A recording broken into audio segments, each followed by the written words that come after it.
Good morning, good afternoon, good evening to each and everyone, especially those on the other side of the world. There is no time and space between us. There is only this present moment, and we are one. On the air entry number 1027, today I was drawn by some mysterious force to act. I must resist this attraction, or else I would follow it at once. Ngayon ay hinila ako ng iyong mahiwagang puwersa para kumilos. Dapat kong labanan ang pang-aakit na ito. Kung hindi ay susundan ko ito kaagad. I was drawn by some mysterious force. Medyo mahirap daw, no? Parang sa description ni Faustina. Kapag hindi niya ito nalabanan, susunod siya agad dito. So, dalawang bagay lang. Susundin niya o hindi. At ang magiging outcome nito, ang magdedetermine nito, ay kung gaano kalakas ang kanyang willpower niya.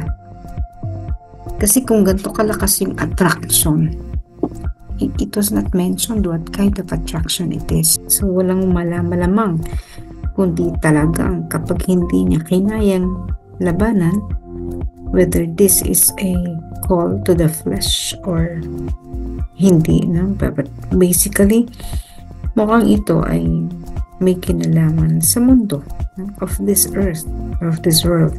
Ang mga tukso naman, comfort or sarap ng buhay, yan, isang tukso yan. Pangalawa, yung tukso ng kapangyarihan, parang bibigay sa iyo ang lahat. No? Sundin mo lang yung tukso na yun, yung sinasabi sa iyo ng demonyo. And then, pagbibigay ng mundo. Yung una, yung imagine niyo na lang yung tukso kay ginawa kay Jesus sa bundok. Siyempre yung pagkain, nagpa-fasting ka nga tapos ayan ba to? Gawin mo ang tinapay yan. Pangalawa, yung kapangyarihan nga, ano? Papakita sa iyo ang lahat. Ayan. Kasi usually naman nakadisguise yun. Hindi mo naman agad nakikita. Although, dahil buhay, no? And it should, no? Buhay ang konsensya mo, alam mo na hindi maganda tutunguhin ito. No? Kaya, kahit gaano pa kaganda ang pananamit ng isang tukso, sa isang kaluluwa na may malakas pananampalataya, matidetect niya na isa itong tukso. Basta na, actually it is fair to identify.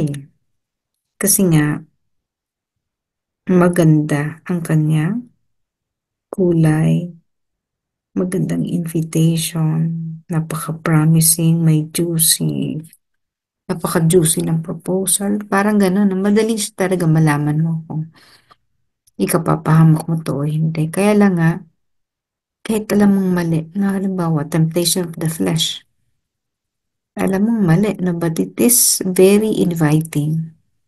Kung mahina ang pananampalataya mo sa Diyos, kakagatin mo yung pain na yun. Hanggang sa malulung ka na, hindi mo na no, ma-resist. That it has already become normal sa'yo. No? Nagiging normal na. Alam mong mali, pero sa paulit-ulit na paggawa nitong kasalanan na to, nakikita mo na siya na tama. Hindi mo na siya nilalabanan at tukso ka na. Tuluyan ka ng kinain ng tukso niya. How do we resist? Kay Faustina, ang resistance niya ay umabot na siya sa point na meron na siya talagang kakayahan na iwas-iwas kung ano man ang tuksong yan. Kasi po, napakalakas ng kanyang faith, kanyang pananampalataya. Kahit na, di ba kahapon sabi niya yung masarap na almusal. The other day, yung orange. So, these are temptation ng of the flesh, no? Yung kakainin masarap, no? Food is one of the temptations. Sa kanya, malakas yung kakayahan niya na labanan sapagkat na-create na niya yung strength na yun Malakas yung willpower niya. So, kahit po siya ay may sakit, no, mahina physically, Pero yung willpower niya, malakas, no? Kaya niyang i-defy whatever it is that she thinks would not be good for her. Pero tayo, syempre, hindi ganun kalakas ang ating kakayahan na lumaban sa mga ganun pagkakataon sapagkat ako talagang, for instance, no, hindi naman po din ganun kalakas pa na labanan yung mga ganun. Halimbawa, yan, pagkain, no, talagang minsan malakas din, pero may point minsan din bumibigay din tayo basta pagkain, ano. And another one, yung pera. Na minsan ang ganda ng ano, o ito, malaki ang kikitain mo dito, yun pala scam, no? So kapag may promise ng recovery of fund or investment after a short period of time, scam yan, no? Huwag ka nang tumuloy. Kapag nagpa-promise ito ng profit na napakalaki, yung mabilis yung sinasabi nilang return on investment, scam yan, no? And by this time, dapat alam na nating tukso, no? At meant to destroy us. O kaya yung tukso ng kapangyarihan, ganun din. Iba yung ano, bibigyan ka ng popularity, halimbawa, o ito, ganito, no? Kapag ikaw ay nasa ganitong posisyon, makikita mo, people will be following you.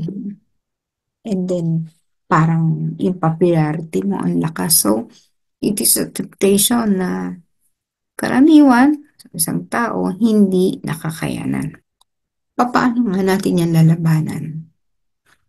We have to be consistent in observing certain spiritual discipline. Halimbawa, yung pagdarasal. Kailangan talaga consistent tayo, hindi yung kinatatamaran. Halimbawa, yun nga, yung pasimba ka na, may darating na isang bagay, no, na parang pumipigil sa'yo, no? Pero pag malakas ang ano mo, alam mo, kung anong pipiliin mo.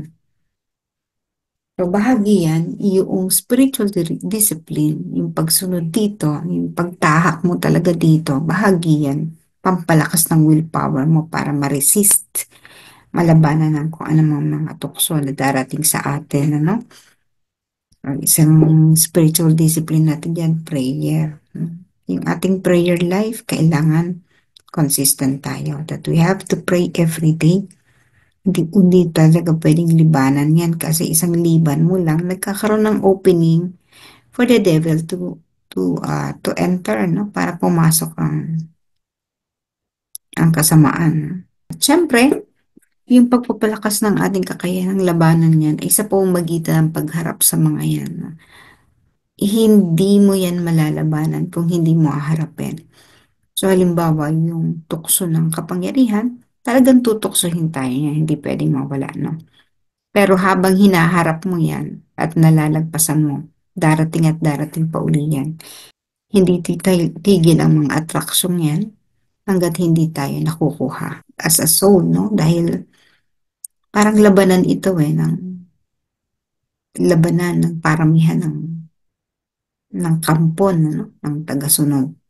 So, every one of us is a candidate. Lahat tayo target. At dahil tayo ay target, especially if you are in the path, in the spiritual path, talagang target ka. O kaya, mga kapatid, pag-ibayuhin natin ang ating pagdarasal, pananampalataya sa Panginoon, pagtitiwala sa Kanya.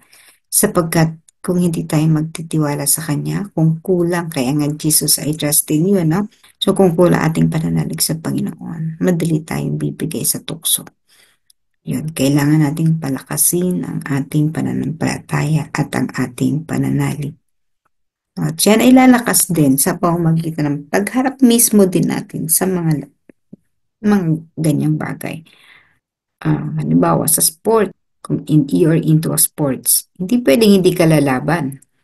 So, syempre, merong mga mga laban na kailangan mong harapin hanggang sa marating mo yung finals. Kung hindi mo lalagpasan yun, you will never get into the finals. So may this new year bring us more strength kasi palakas ng palakas ang mga atraksyon dito sa mundong ibabaw upang tayo ay makabig sa kabilang panig.